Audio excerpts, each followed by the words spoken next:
Hey everybody, it is Neil, and this is the Monster Maverick Show, where we talk about all things Splinterlands. And I gotta say, the more I listen to that theme song, which is from Iceria, the more I like it. So, she's not here right now, but when she sees this in the future, I would say, good job, Iceria.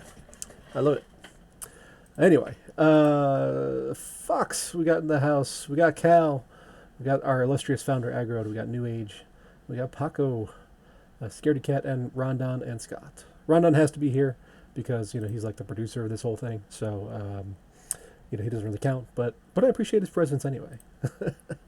And Fox, there is live video if you go to the MSP Wave site or the Vim stream. I'm not sure if 3Speak is working right now, but yeah, there is video. So I actually use the video as well, which is some of the MSP Waves hosts do, some don't. I'm one of the ones who does.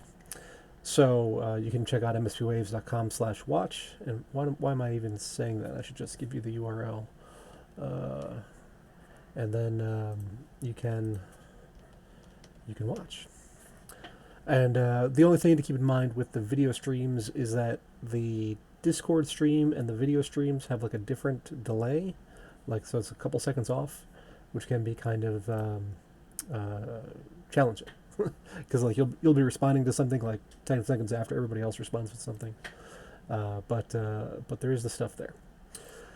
So today is the end of June 2020. First half of 2020 is complete, and wow, am I glad. I think everybody's glad that at least the first half is over. Second half is not looking any better, but still, at least we can say we got through half of the year. It's been an exciting couple of weeks in the Splinterlands world, and I will try to talk slower. I've had a couple of people tell me I talk too fast. I've had people tell me that my entire life, so this is nothing new, but I'll try. But yeah, lots of news in the Splinterlands world. We got a few different things to go over. We got Agrid here. Did anybody catch his? As I'm dropping everything on my pockets, did everybody catch his panel talk show? Not really talk show. It was a panel interview on YouTube earlier today. I will give you a link to his post about it. It was I listened to it live. I'm assuming that you can still view the replay. Most YouTube live stuff you can. It was him and like 4 or 5 other people talking, who are all crypto gaming, people, developers, CEOs, that kind of thing, and they were talking about the whole the state of the industry, basically. Yeah, Agra's asking. It was good. I thought it was great. There were a couple interesting tidbits that I just wanted to hit on real quick. So, here on the Monster Maverick Show, yes, it's about Splinterlands, but mostly it's about the investment and future state of the game kind of viewpoint.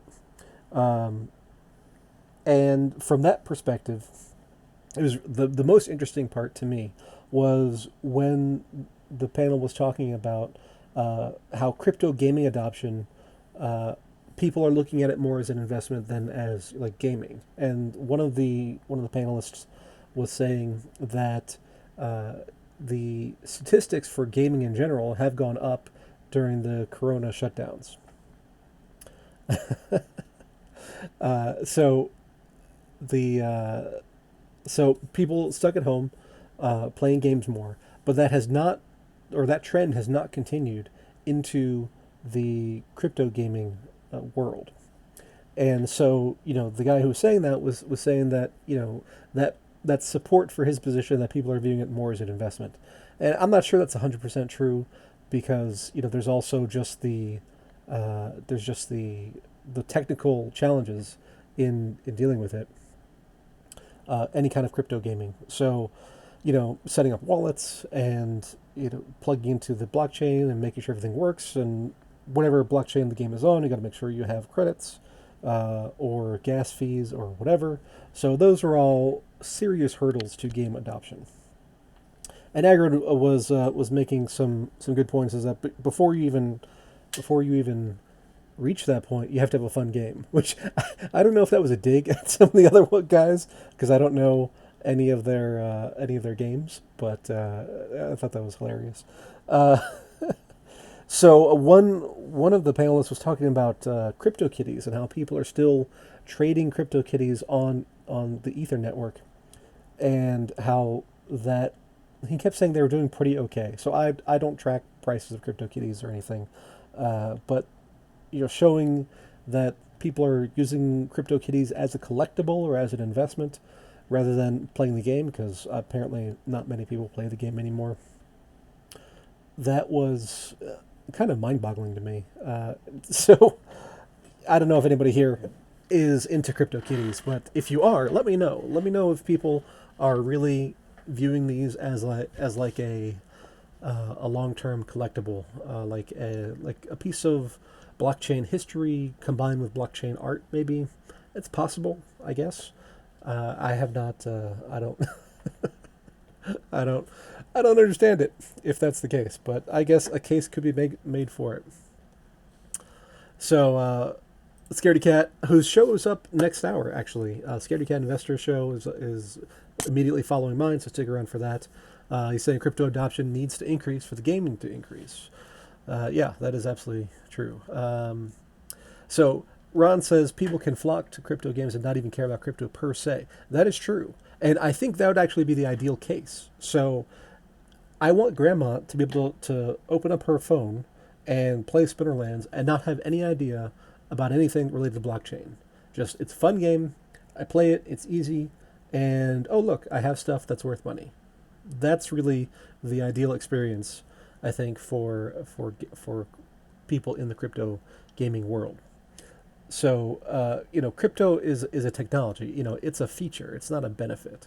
So in your, in like standard sales training all across the world, they tell you sell benefits, not features. Nobody cares about, the particular features of whatever it is you're trying to sell. They care about what it does for them, how it makes their lives better. So that's what we need in the crypto gaming world. And Splinterlands does a pretty good Splinterlands does a pretty good job of that. You can sign up with your email, and then they delegate the resource credits behind the scenes, and you're pretty much off and running. So I don't know how that compares to other games, really, but like anything on Ethernet, on the Ether network or on EOS, or any blockchain that's not fast and free, basically, that's going to be a major challenge. So I do appreciate that Hive has those features that make the benefit of it being pretty transparent. Uh, and then, just for fun, the somebody in the D City Discord dropped this link. Just burned up money, and if you go there, you just see the guy cranking out the money, and you can view the charts of the stocks and Bitcoin and whatever else at the same time, and you can play with the speeds and everything. It's pretty hilarious. So, another topic on the panel there was that are is crypto gaming adoption waiting for a Bitcoin bull run? And you gotta say that, yeah. I mean, it pretty much is, because the onboarding into crypto has not fully been solved, and therefore the crypto gamers come from the crypto people, at least so far. And we can look at Rafalski's site and see how that's doing for Splinterlands. I keep trying to remember the new URL. It's hivedata.space. That's the new statistics site. And battles is all time high, at least on this chart that I'm looking at. And so that's cool and everything. This is only a 30-day chart, but yeah, 3 days of 100,000 games per day. It's kind of amazing. We always see a run up into the season end, which we just had, but those run ups have been higher and higher, so more accounts were playing. Does that mean that more people are there? It's a little bit debatable.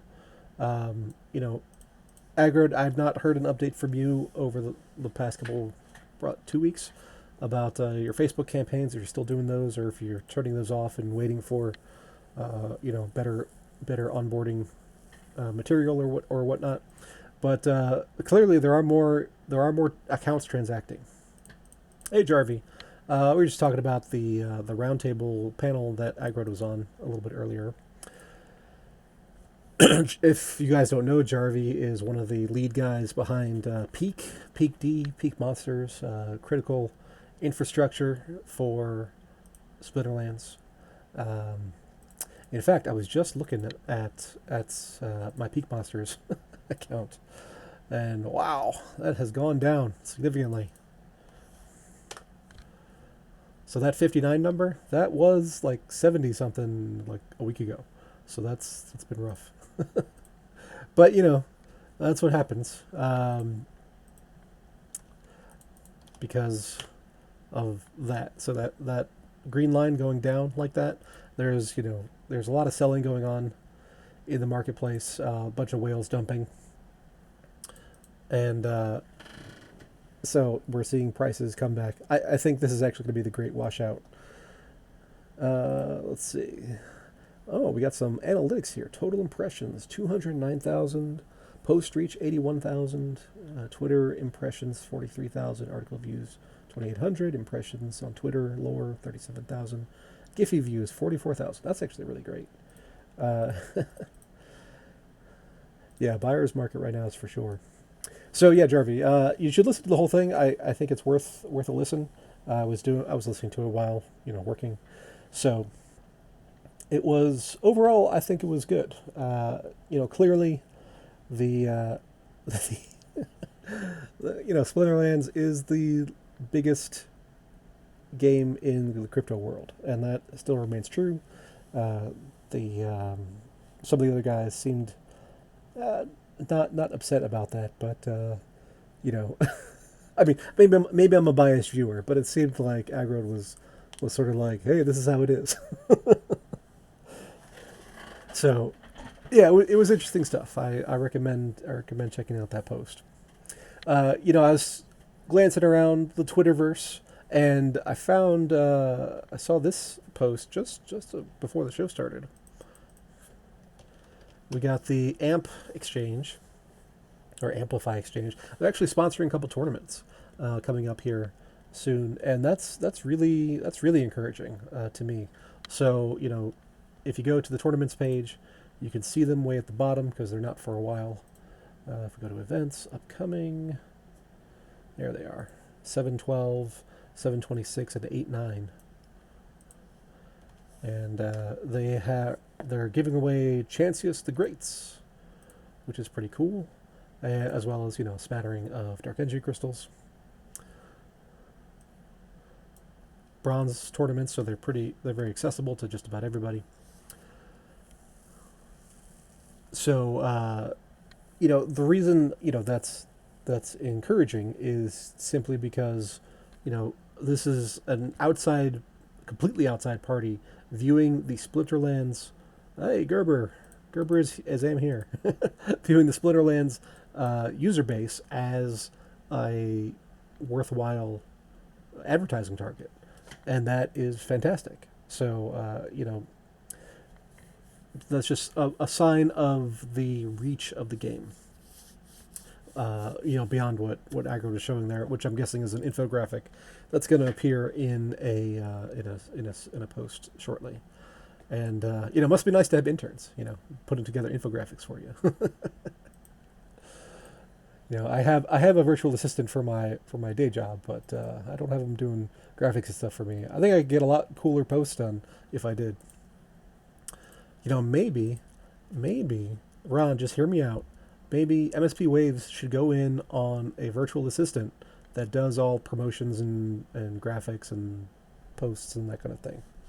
So just putting it out there. I know a guy who does virtual assistants, who has a virtual assistant agency. I can get that done for you. So, Yeah, people are still coming in. It is 416. We're doing all right. A couple other, big things is, orbs. Orbs are gone. Orbs are sold out. And, on the last day that they were selling out, I dropped like half a million.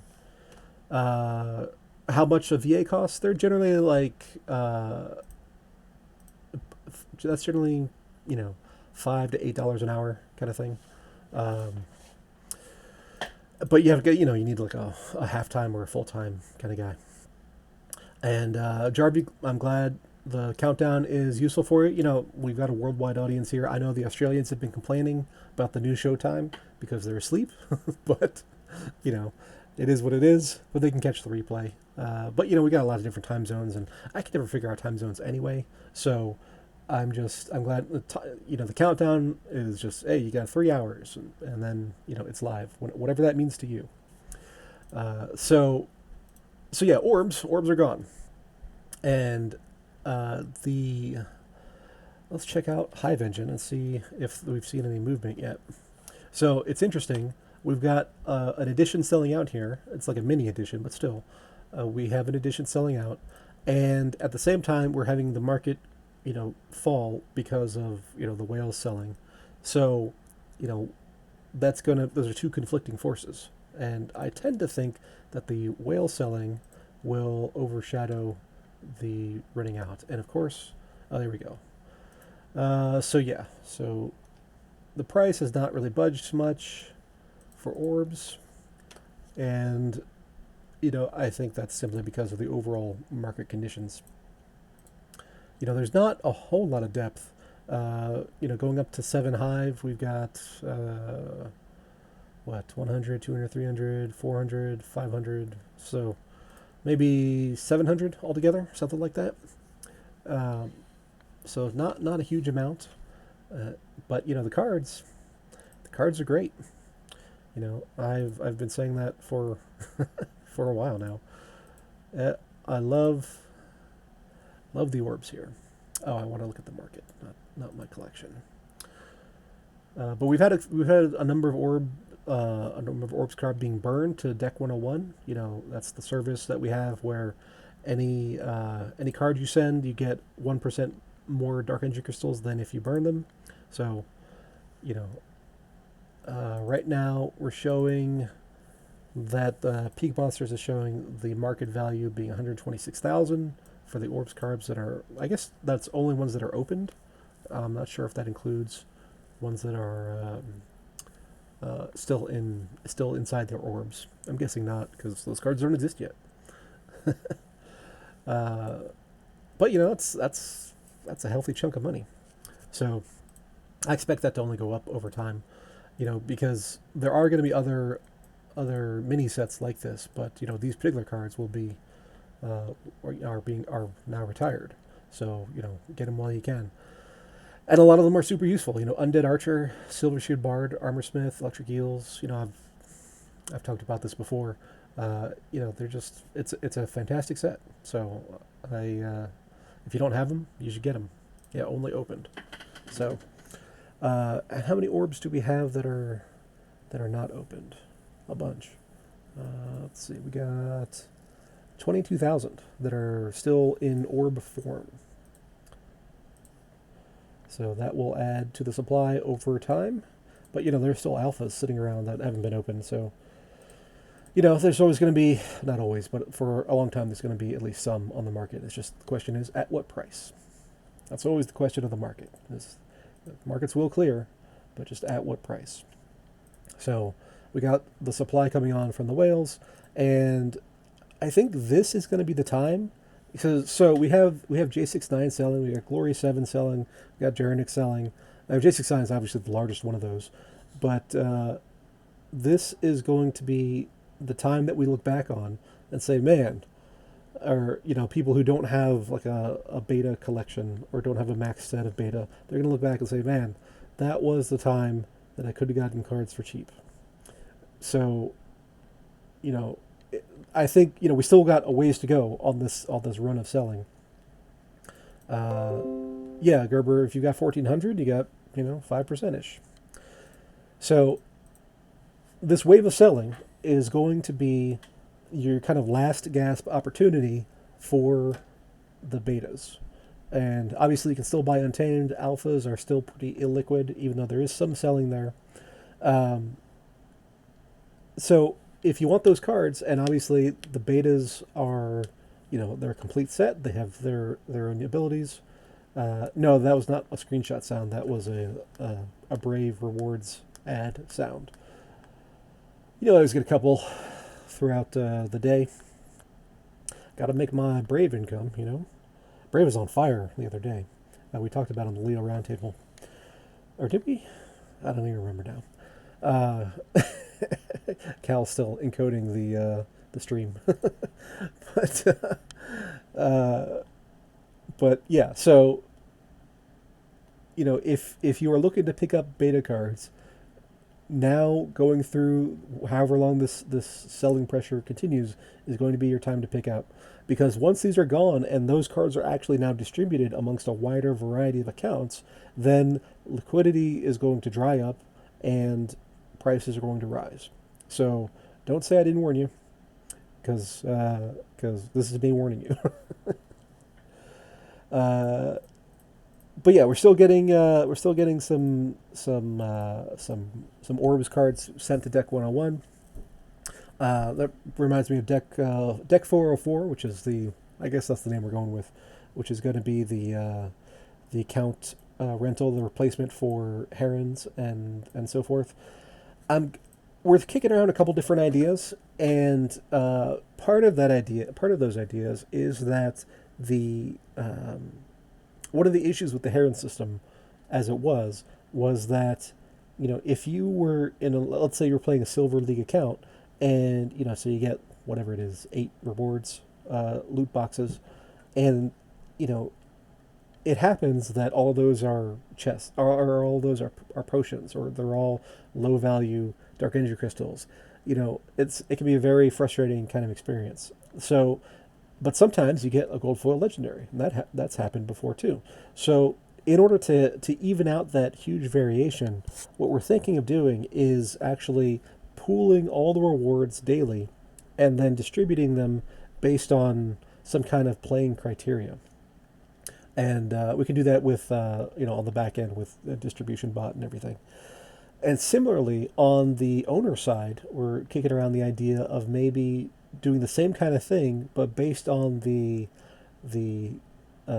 collection score of the cards you contribute to an account. Uh-oh. Lost sound. Crisis. I'm still showing green. Bot. All right. How about now? Can you hear me in the... Uh-oh. Okay. All right, well, I'll just join the... How about now? Can you hear me in the... Okay. All right, I guess things are fixed. Okay. You died at pooling. Okay, so what I was talking about with the pooling was that so players, we're kicking around the idea of having players, all the rewards going towards the players are going to be pooled together and then distributed based on the more or less the contribution that they're adding to the pot through their play.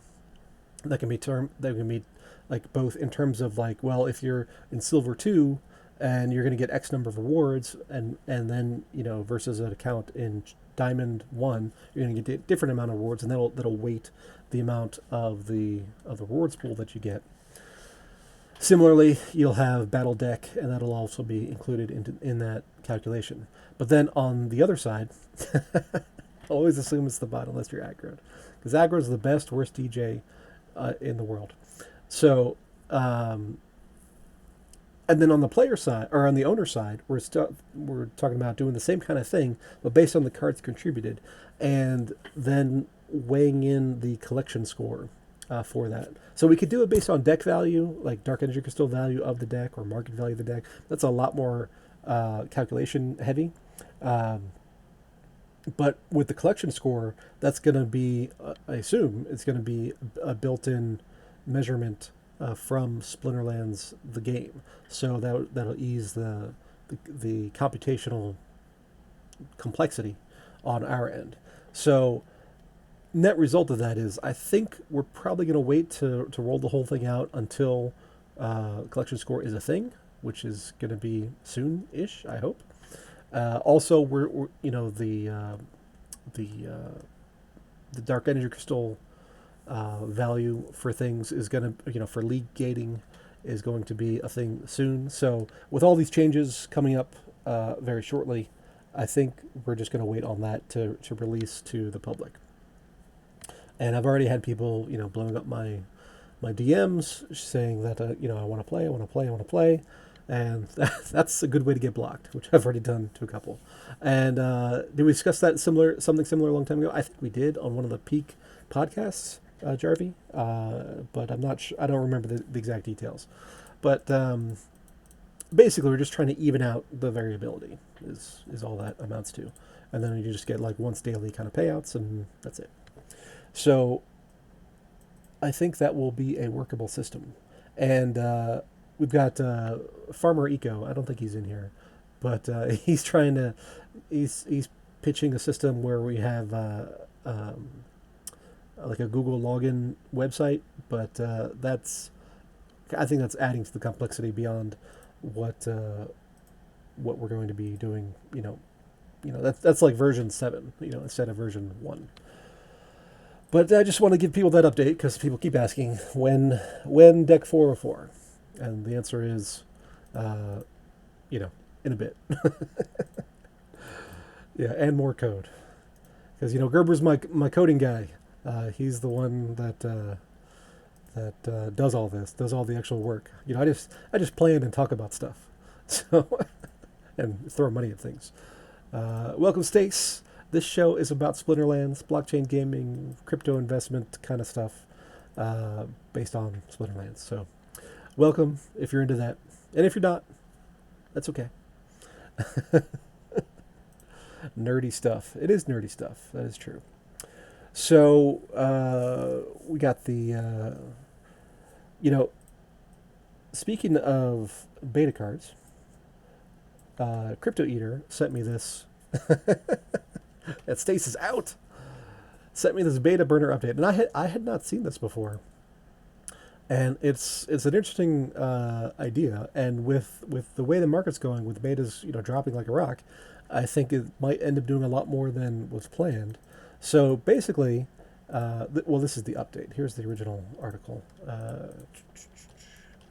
So, they're making these posts, and they are taking the rewards, and they're taking them liquid, and they're paying Transistor to do it, which I think is, whatever. And you can also contribute to the whole thing. But what they're doing with the rewards is they are buying beta cards and burning them. So they just came out with the 6th burner update report, and they have burnt 396 BCX, 291 commons, 98 rares, and then 5 common golds and 2 rare golds. So, and they have a little bit of a bankroll to keep going with.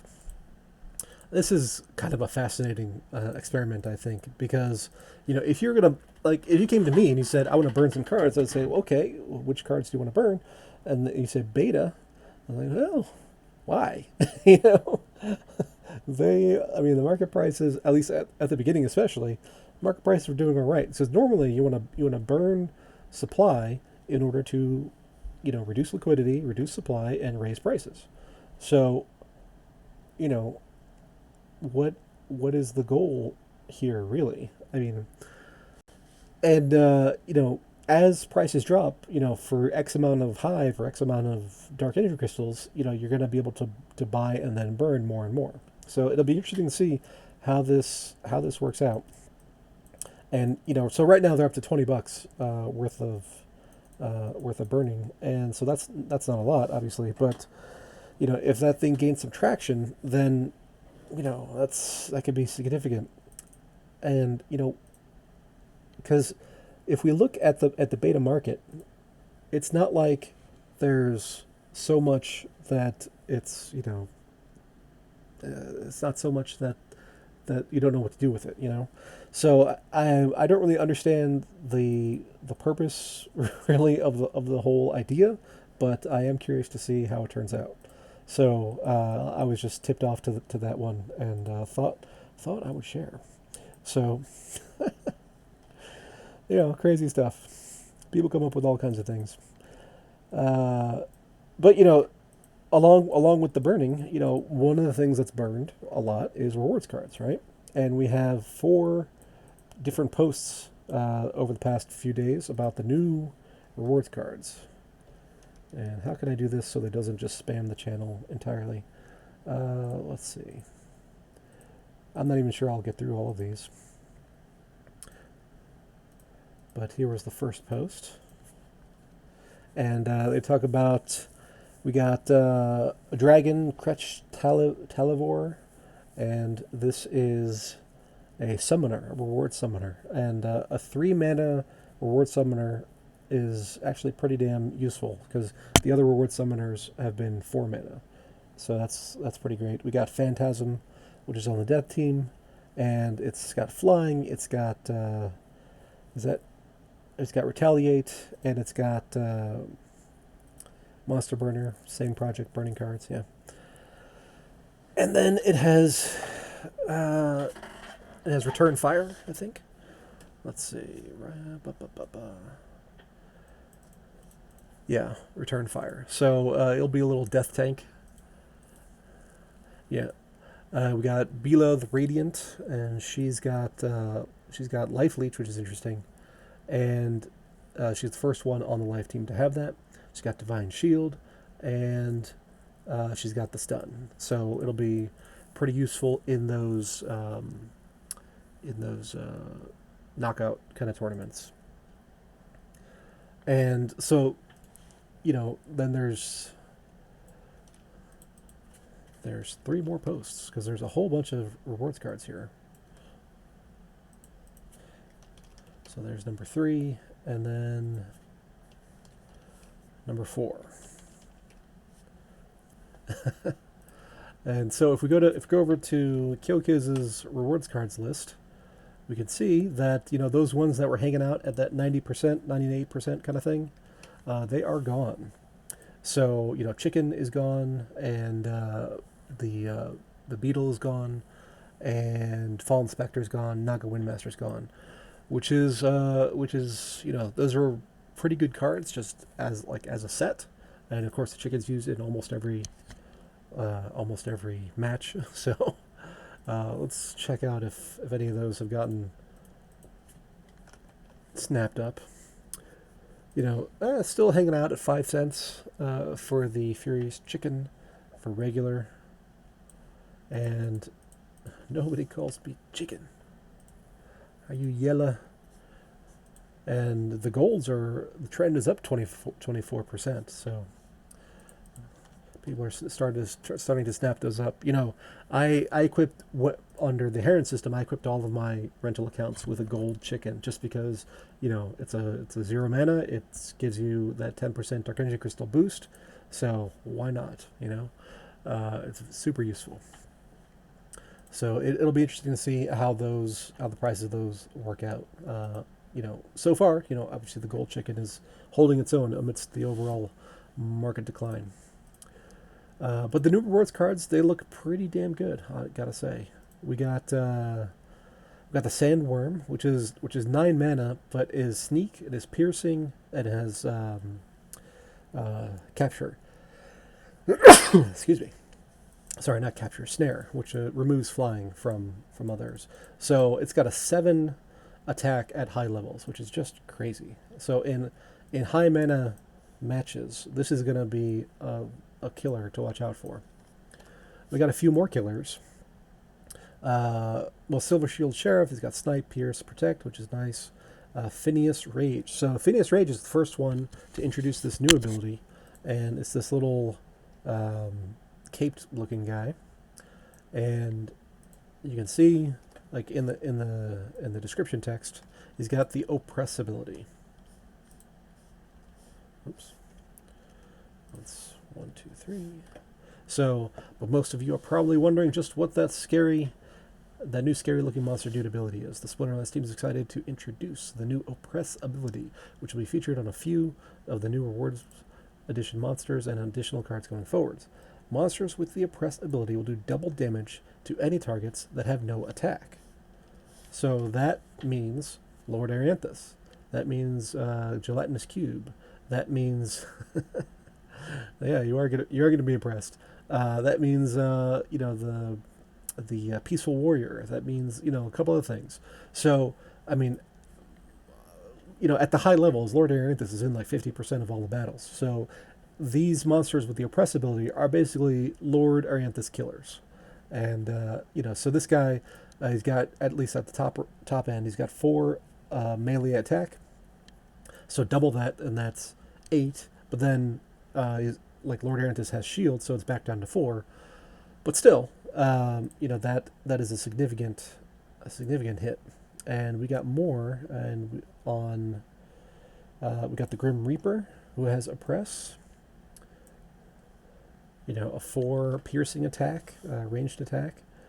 We've got, I think there was one more. Let's see. Here we go. We got the Gloridax Soldier. So these are, and Captain's Ghost. There we go.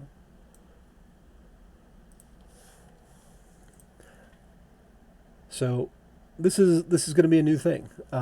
So I'm actually kind of excited about this because obviously a card like Lord Arianthus being in 50% of matches is just way too useful. I want to see more varied lineups, and these cards are going to accomplish that simply because Lord Arianthus will now be weak to these cards. It'll be a little bit before those are out in max quantities, at least widely. So that's gives the Lord A players a little bit of breathing room, but it's coming. You're gonna have to adapt. You're gonna have to develop new strategies, and so I'm excited to see that. And this, I think, is actually one of the most interesting of the new cards. Is the Spirit Druid Grog, which is a legendary on the Earth team, and he's got Resurrect. He's got Life Leech, Slow, and Headwinds. So he's only got one health, but Earth team has plenty of strengthen with Lyanna or with Prince Renan, and then there's the healers with strengthen and other things like that. So I mean that one health isn't going to be that much of a detriment, for a magic reflect kind of thing. So it's got life leech, which is kind of interesting for an Earth team from a lore perspective. But I think this is going to be one of those have kind of cards. And Jarvy's showing off here. You can filter the Peak Monsters market by ability, and that is pretty damn cool. So I was just going through the posts, though, so is what it is. So the new rewards cards, they look pretty good, I gotta say. There's some powerful cards in here, and of course Water got another triage cleanse card, so you could stack like Mermaid Healer, you could, this Kelp Initiate, and then the healers, the Crustacean Crab and the what's the neutral one? It's 5 mana. I can't remember off the top of my head, but it has a tank heal as well. So you can have the tank healers and the triage healing the tank healers and create like an immortal tank, basically. So that'll be an interesting strategy with water. And this guy's only 2 mana. Yeah. So Gerber's a fan of the artwork, the new artwork. Tortesian Healer, that's the one. Yes. So you could have a stack of 4 healing cards, on a heavy duty tank. So that'd be just to see what would happen. I think that might work depending on the rule set. So yeah, we got all these new cards coming out, and you know, typically it takes a little while for them to find their price. And Jarvie posted them up there, but let's take a look at at the latest rewards. We can sort by ID number, which is always good. And let's look at the regulars. So right now, let's scroll down, scroll down, scroll down. Sandworm, there we go. So I think these are the new ones here. Kraken. Yeah, Kraken's a good tank. Especially since it has taunt as well. So those are your new cards, basically. And, if we compare them to the others, let's take a look at just the rares, for example. So the Phineas Rage, Grim Reaper, Captain's Ghost, they're all going for around 11 to 13 cents. Kelp Initiate and Centauri Mage are a bit lower at 7 or about 8 cents each.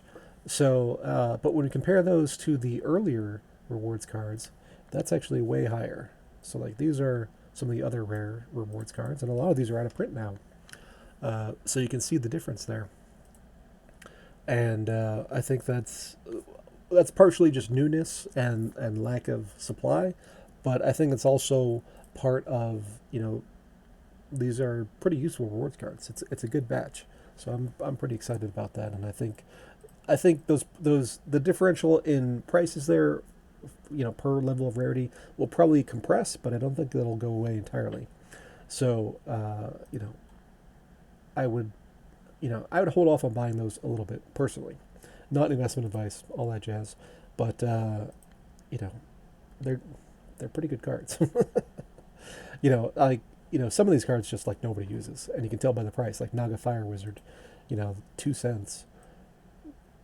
That's not great. Skeletal Warrior, I don't see a lot. Prismatic Energy, obviously everybody uses all the time. Crystal Werewolf gets a lot of use. Javelin Throw is pretty useful. Naga Windmaster. Hobgoblin, only in sets where melee can attack from anywhere, basically. Flame Imp is very useful. And even Flame Imp's only at 7 cents, and Mushroom Seers at 7.5 cents. So, yeah, I think we're going to see some price compression there on the new rewards cards, but limited supply. So if you want them, gotta go get them.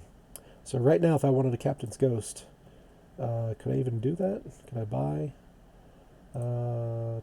Apparently I can. I can buy one for $23 for a max level, which is a lot for a rare rewards card. But it is what it is. A couple other new developments. We got inside the game. We got a balance history, which is kind of fun. You can look at it in Dark Age of Crystals or in credits. You can see your quest rewards and your battle rewards. That's only the Dark Age of Crystals. So if you want your actual total kind of rewards, MonsterMarket.io has their analyzer, and that's pretty handy. So I just analyzed the last 2 weeks for myself, and I've got 6104 battle deck, 7,000 deck from cards, and 4,800 deck from quests. Just as far as the actual, Dark Age Crystals handed out. So if we add all that together, what do we get? I don't even know. Do we have Banjo in here? We do. We got 18,000 Dark Energy Crystals, which is not bad. My collection value, if I log into the right account here, let's see what that's on. I got a collection worth. Oh right, they changed it. It's worth 0. So hard to calculate that. So Peak Monsters did a little tweak where delegated cards are not counted towards your collection value, which I think I preferred it the old way where I could see that. But, I have a pretty expensive collection just because a lot of it's alpha gold kind of stuff, just because nobody else will rent those for reasonable sums. But a max level deck is, Monster Market has a tool for that as well, actually. But a couple $1,000, right? So if I'm making 18,000 Dark Energy Crystals per season, so 18,000 times 26. Oh, use bulk view and you can see delegated value. Ah, clever. There we go. All right, so my basis there is kind of crazy just because of those alpha golds. That's way too much. But if I make 18,000 a season, that's 468,000 a year. So at 1,000 to 1 at par value, that's making, let's call it $500 on a few thousand. Even at that crazy inflated value, the 16,000. That's still that's still a 3% return. On a more normal account, it'd be more like 20-30%. If that market value was closer to like 4,000. So, playing the game is still pretty damn good. Obviously, Dark Age crystals are below par right now, but so are the cards. So, it kind of works out. Yeah, so how to filter for not delegated. Down on the bottom of the filters, there's that yes or no checkbox for delegations. Ooh, that was thunder outside. So if you lose me, then it might not be the bot this time. But hopefully I'll be able to make it to the end of the hour. We only got about 10 minutes left. It is 4:47 here in the Eastern. So yeah, anyway, that was the balance history. It's cool. Nice little addition. The other big thing was that in the chat, it was revealed in the Discord that the coding for multi-round anytime tournaments is done. So that's pretty exciting because the more people who have been playing anytime tournaments, the more people have been complaining about anytime tournaments. About the rankings and how it's like, oh, somebody said they went 14-0 and still got like 11th place, which is just craziness. And part of that is how many people are in the tournament, but part of that is just the vagaries of you got to look at the bulk view.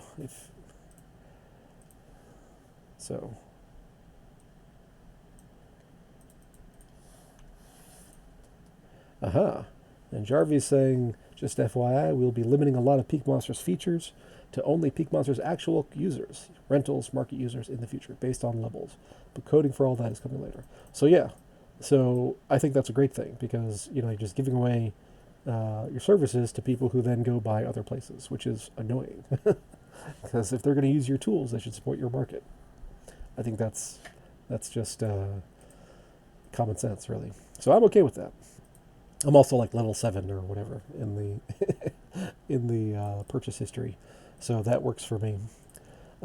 So anytime tournaments are, multi-rounds are, at least the base coding has been done, which is fantastic. Obviously, they need to test and tweak and do whatever, but then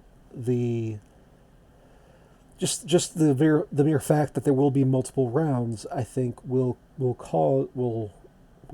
solve a lot of those issues that people are having. So I know if I went 14-0 and came in 11th, I would be pissed because you can't do any better, and yet it sucks. So, how is that a quality experience? So having the multi rounds where it's like, okay, and I don't know what their criteria are, but even if you just take the top 50%, then do 2 rounds or maybe 3 rounds, and that will solve the vast majority of that, because a lot of that discrepancy comes from people not submitting battles. So if you and actually this will be an incentive to actually finish all your battles, because under the current system it goes the rain is getting loud. So under the current system, if you lose like your first 2, then you're just done. There's no point in continuing. So if there's a heat system or a round system where you go, all the way through, and then the top 50% go into the next round. Then there's a much bigger incentive to actually finish submitting your teams. So uh, yeah, now you can see his 400 single chickens, which is great. He took my advice last week and stocked up a bit on the chickens. So so if you let's say we just do 50%, and there's you know in one of the bigger tournaments there's like 2,000 entrants, so 2,000 entries, a good chunk of those won't even show up. So then the top 1,000 move on to the next round for the next day, and then the you're left with the people who are playing. So it's a great way to weed that out. And then if there was a third round, then you could say, well, now we're down into the people who are playing and are good. At least the top 50%. And that final ranking will be much more accurate compared to that initial first round ranking. So I think that is a fantastic solution. So we are coming up on the hour here in about 7.5 minutes. So I don't want to get too much deeper into any other of my other notes here. But like Agrid was saying on the blockchain gaming panel, which is what I'm calling it, uh, blockchain cuties, I guess. I don't know.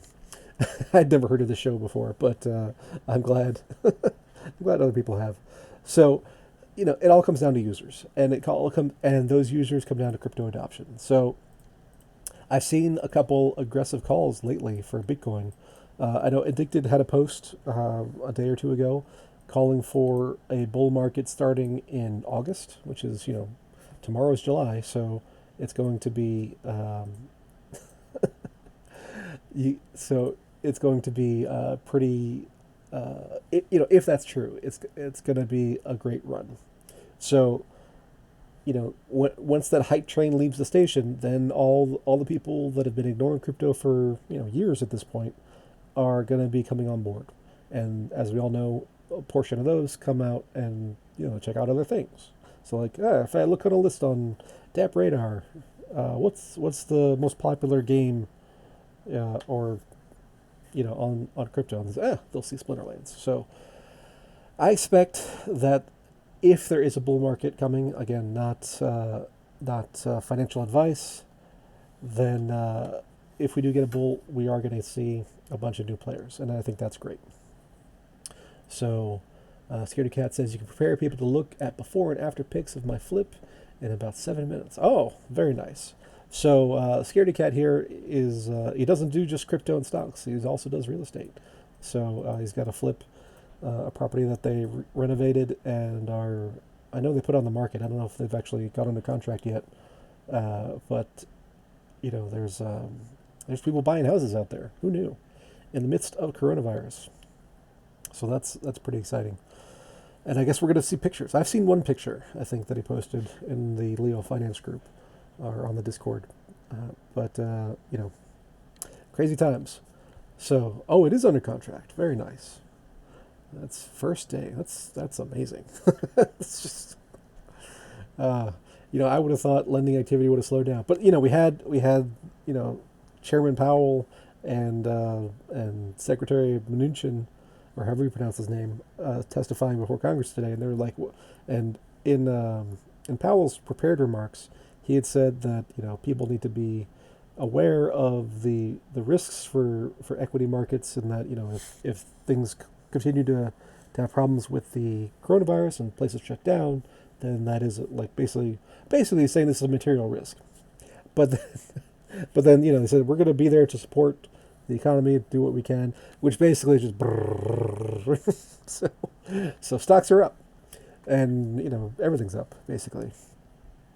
And I know we only have a couple minutes left here, but in the Leo Finance Discord, Cal took one of my trading ideas and actually implemented it, where it's a position that makes money if the S&P 500, which has now been renamed to the Stimulus and Print 500, reaches its all-time highs by January 2022, so 18 months from now. And honestly, I think this is a slam dunk. So, what are the chances that they don't print into oblivion? So either things go poorly and they just, do crazy printing, or things recover. We get past the coronavirus, business goes back to normal, and things recover. So, I think it's a no-brainer for that kind of trade, and we'll see in 18 months how it works out. But you know, I can't see the reason that it would fail, because we all know that, or maybe we don't all know. Maybe this is not common knowledge. The you know the countries that have done, like, gone through hyperinflations, their stock markets have done fantastic. They don't keep pace with the real world inflation, so they lose in real terms. But if you're doing options contracts or derivatives or whatever, you can overcome that. So, it's printing time basically. Now, how that matters for you guys playing Swinterlands is that, once that Bitcoin price rises and people are crypto rich, they're gonna be spending money like, like it's water, like drunk sailors, or cocaine fueled parties, standard 80s excess kind of stuff. So, it is gonna be an interesting time, and at that point, you'll be able to sell your Splinterlands cards for crazy numbers, especially these out of print ones, the out of print rewards, the betas, the alphas, and depending on the timing, we'll see how Untamed is doing in terms of availability, because we still have 881,707 packs remaining in Untamed. So that's a bunch. I don't know how quickly we're going to get through that. We got through the most recent 20K pretty quickly, but we'll see how it ends up, because we got a bunch more airdrops to go through. Chancius was the last one. I'm guessing that the next two are going to be legendary summoners, and then we'll get the final legendary dragon summoner at the very end. That's just a guess. And there's going to be a few filler cards in between there. So, yeah, I think the crypto run, if and when it happens, is going to be, fantastic news for all of us who hold Spinnerlands cards. So, market price is going down now. This is going to be your last chance opportunity, your last gasp to get those out of print cards. So, in a year or maybe 18 months, don't say I didn't tell you, because I'm telling you. Anyway, that's it for now. And next up is Scaredy Cat. We're going to check out his real estate flip, who got under contract in one day. And we'll see you next week.